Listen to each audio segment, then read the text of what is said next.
Aloha and shalom. So I wanted to make this video in regards to those questions that I've been asked over the years about the tarot being dark and being used for black magic, dark magic, used to control people, manipulate people. Forces can be used for good or for evil, and it's up to our free will how we wish to use them, how we wish to use our own power in connection to our ultimate source, which is the source of infinite power. And so there will always be good and evil. And so these forces or frequencies of ritual magic can be used for good or for evil.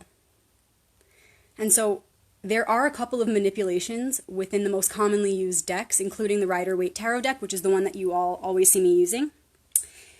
And those look like this. So you've seen these many times before, and so these symbols are universally known. And the thing is, in the original tarot, there are some differences. And what I mean by the original tarot is the Egyptian tarot, the tarot, the royal path.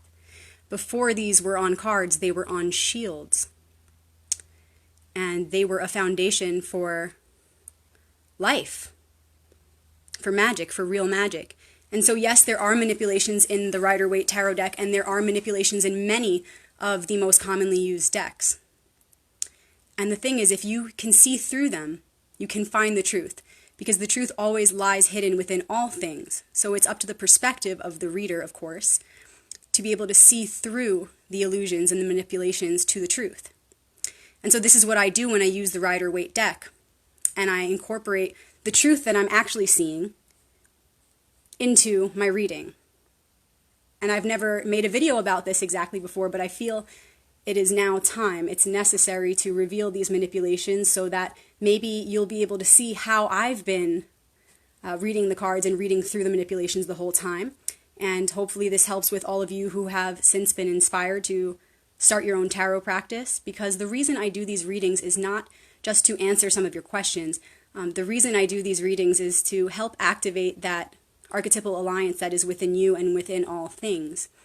And so it's really important that I share this information and make sure that I'm doing my best to provide proper tools to be able to see through the manipulations that are inevitable in our reality and in the tarot.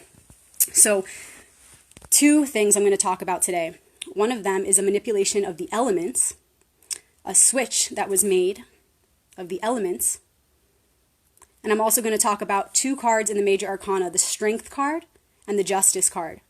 So as you guys may know, in the Rider-Waite deck and in the more commonly used decks, the Justice card is 11, okay, and the 8 is Strength. It's actually the other way around, and I'm going to explain why. So first I'm going to show you, this is the Justice card. It has an 11 at the top, and this is the Strength card, and it has the 8 at the top. Now the cards 1 through 21 in the deck, or 0 through 21, the Major Arcana cards, tell a story of enlightenment from beginning to end. And so it's a very specific sequence. And you can see how if anyone were to switch two of those cards, it would have a very big effect, because the entire system is based on gematria, it's based on sacred geometry, and a very specific formula in accordance with natural law. And so again, if we make a switch there, that is a manipulation that is not necessarily for the highest good, so it's important to examine it closely. Let me just make sure that I'm not going to get any interruptions here.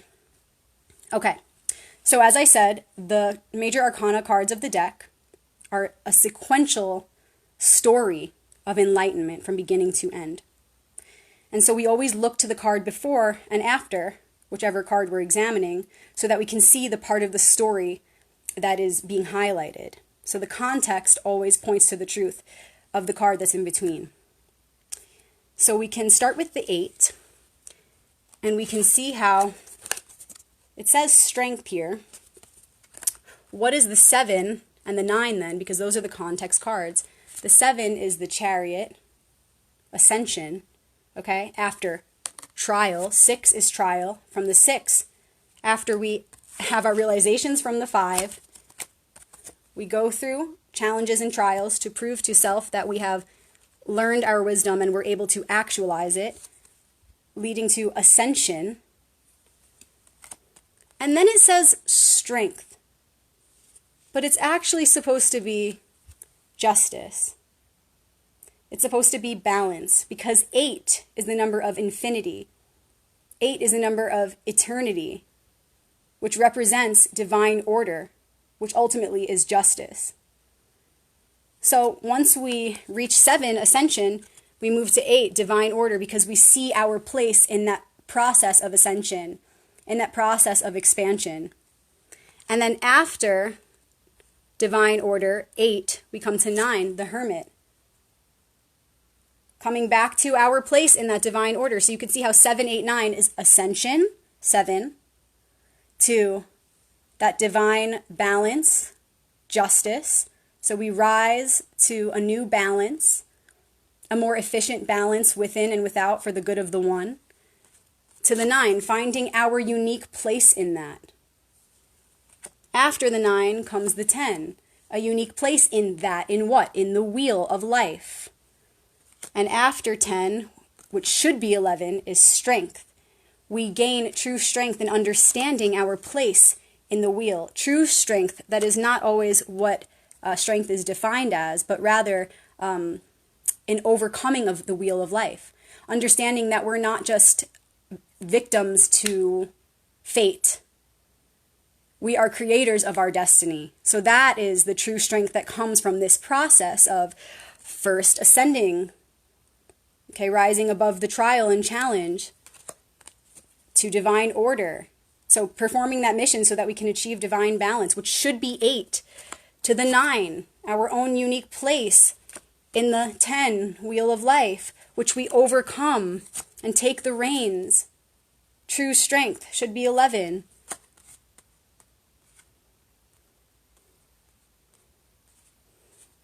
Okay, so hopefully that explains a little bit. I mean, you're welcome to do your own research and look farther into it. But the main point is here that 8 is supposed to be justice and divine order.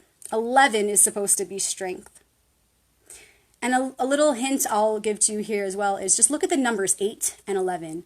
8 is connected. It's eternal. It's infinite. And so is divine order. Even if you put the number on its side, it still represents what it's meant to represent. 11, that's 2 times the 1, okay? That's a 1 and another 1. That's a manipulation right there. Why should divine order be based on the 11 when the 11 is really just a 2 with the higher power of 11? That's a sneaky manipulation right there. Because it's appearing as this 11, this gateway, this powerful thing. But in order to get to the 11, we have to take the 2 and transcend to the 11. We have to progress in some way to the 11. So it takes the body, the human, the middle path to bring the 2 to the 11. And that takes a reality of duality, a reality of polarity. So it's really 2 with the higher power of 11. So who was trying to tell us through that manipulation? Who was trying to make us believe that 2 is divine order? That there are 2, that we should obey another, because there really is only 1. So that's a really sneaky manipulation in there, and I'm sure you can see why 8 would better represent divine balance. It's ongoing forever. It cannot be broken. So again, you're welcome to study sacred numerology and see what the characteristics are of the number 8 and of the number 11. Remember, 2 with the higher power of 11, because anything that is double digit is a combination of 2 single numbers. So I welcome you to look deeper into those characteristics of those numbers and to see further into the deception that lies within the switch of those 2 cards in the most widely used decks. Another thing I want to talk about are the 2 elemental suits of the swords and the pentacles. This is air and earth. Okay, and I usually tell you guys that this is earth and that this is air when I'm doing the reading for the purpose of efficiency, so that I didn't have to explain all this to you guys every time, and because I see through the symbols on here. But the real message is the suit of swords is not actually air, it's earth. And the suit of earth is actually air. The thing is, Each one has a different representation in each dimension. So they are related to each other, as all elements are related to each other. And so if you can't understand, if you don't understand the multidimensionality truly of our nature, then you won't be able to see through this manipulation. But I'm going to explain it a little more clearly so that hopefully your intuition and your discernment can kick in and lock in a whole new program of truth. So why is swords not the mind? Why is it earth? Because whatever comes from the mind, everything comes from the mind, and whatever we are thinking on so much, ultimately we will have to bring into this physical reality, and it comes up as challenges on this earth because we are living in a reality of duality. And so the swords represents our challenges, which represent this earth plane, because there are no challenges in the spiritual dimension. Everything is to be worked out here in these bodies, in this world of the senses. And so that's why swords represents the earth and often challenges. Why is the pentacles not earth if it's a coin, if it's money? What is money but what we value? And what does what we value on the material plane represent on the mental plane? That is the key. Pentacles, the real gold, the real golden coins, are all of our realizations made in here, all of our realizations actualized on this earth plane. So yes, it does have the pentacle on it, which is the symbol of ritual magic on the material plane. But the real gold on this plane, anything that is of real value on this plane, comes from the mind, as does all things, the first principle of hermetics, the principle of mentality. All things come from the mind. So that is why this is not earth, but actually the mind, and how it's made manifest onto the earth. So hopefully now you can see a little bit about how the elements are interrelated, and we can see how in different dimensions their vessel shifts and their entire frequency shifts. But when we're reading cards, these are manipulations we have to see through if we want to get an accurate reading.